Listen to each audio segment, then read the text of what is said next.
Simulang gamitin ang Excel. Ito ay bahagi ng serye ng video tutorial sa paggamit ng Microsoft Excel.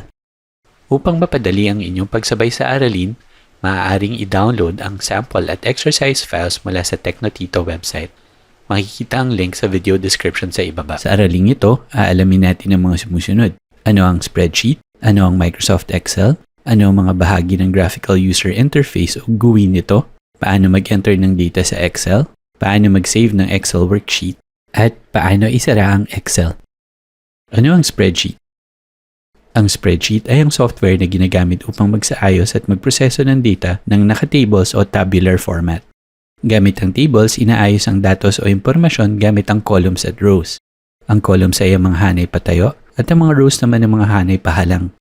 Ang columns ay naglalaman ng attribute o value, samantalang ang rows ay tumutukoy sa isang entity tulad ng tao, bagay o transaction. Ang intersection ng column at row ay tinatawag na cell. Ito ay maglalaman ng isang particular na impormasyon tungkol sa isang bagay o entity. Gamit ang tables, ay madali nating matutunto ng impormasyon.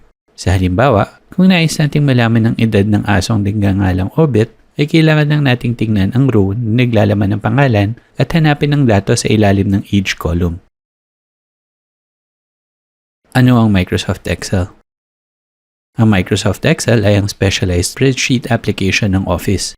May mga data entry features ito kung saan ay makapaglalagay tayo ng impormasyon sa tables. May format din natin ang itsura ng tables. May mga tools ito na tumutulong sa pagproseso ng data tulad ng mathematical at statistical functions. Para buksan ito, hanapin lamang ang Excel mula sa Start menu. Maaari ring buksan ang Excel kapag nag-open tayo ng existing spreadsheet file mula sa Explorer. Sa Excel, workbook ang tawag sa document. Ang default file nito ay may file extension na .xlsx. Ang GUI ng Excel. Ang Graphical User Interface o GUI ay ang mga iba't ibang component o bahagi ng application na iyong makikita sa monitor o screen. Ito ang iyong makaka-interact para ma-access ang iba't ibang feature ng software. Magsimula tayo dito sa pinakataas. Ito ang Quick Access Bar. Dito nakalagay ang ilang mga pinakagamit ng commands sa Excel tulad ng Autosave Toggle, Undo, Redo, at Save.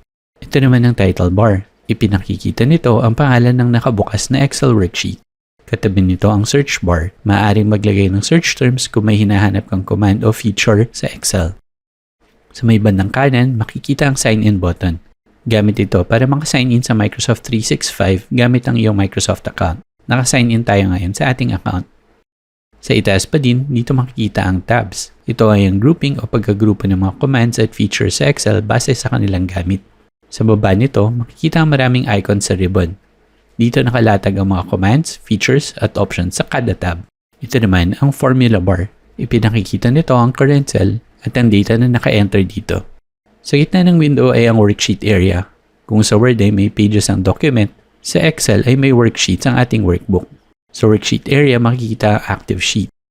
Tingnan naman natin ang mga nasa baba.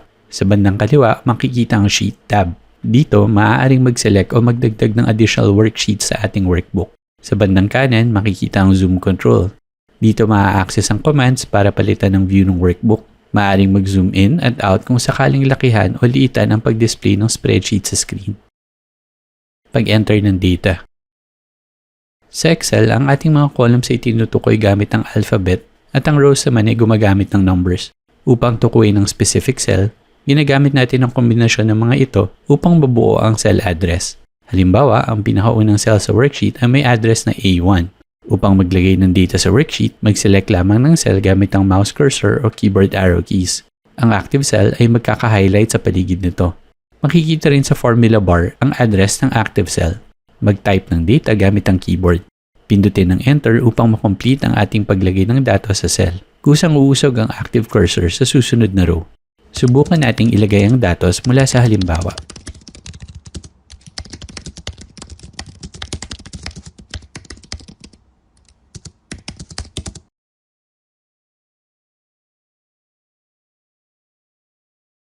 Paano mag-save ng Excel worksheet?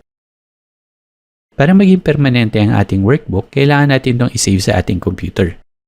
Para simulan ng pag-save, maaaring gawin ang mga sumusunod. Pwedeng i-click ang Save icon sa Quick Access Bar. Pwedeng i-click ang File tab at piliin ang Save. Sa unang pag-save, lalabas ang Save dialog box kung saan papapiliin tayo ng Excel kung saan sa ating computer natin balak ilagay ang document. Kadalasan ay naka-default ito sa Documents folder ng Windows. Palitan ng file name o pangalan ng document. I-click ang Save button. Kung ikaw ay may Microsoft 365 subscription, maaari ding piliin ang OneDrive para sa cloud i-save ang workbook. Kapag natapos ang pag-save, babalik ang Excel sa ating active document. Sa susunod na pindutin ang Save, ay i-update lang ng Excel ang document kasama ang ating mga inedit o dinagdag sa workbook. Pagsara ng Excel. Para isara ang Excel, i-click ang X button sa may upper right-hand corner ng application window. Pwede ring i-click ang file at piliin ang close o kaya naman pindutin ang Alt F4 sa keyboard. Kung may mga changes pa tayo na hindi nakasave, ay ipoprompt tayo ng Excel kung gusto nating mag-save o tumuloy sa pag-exit.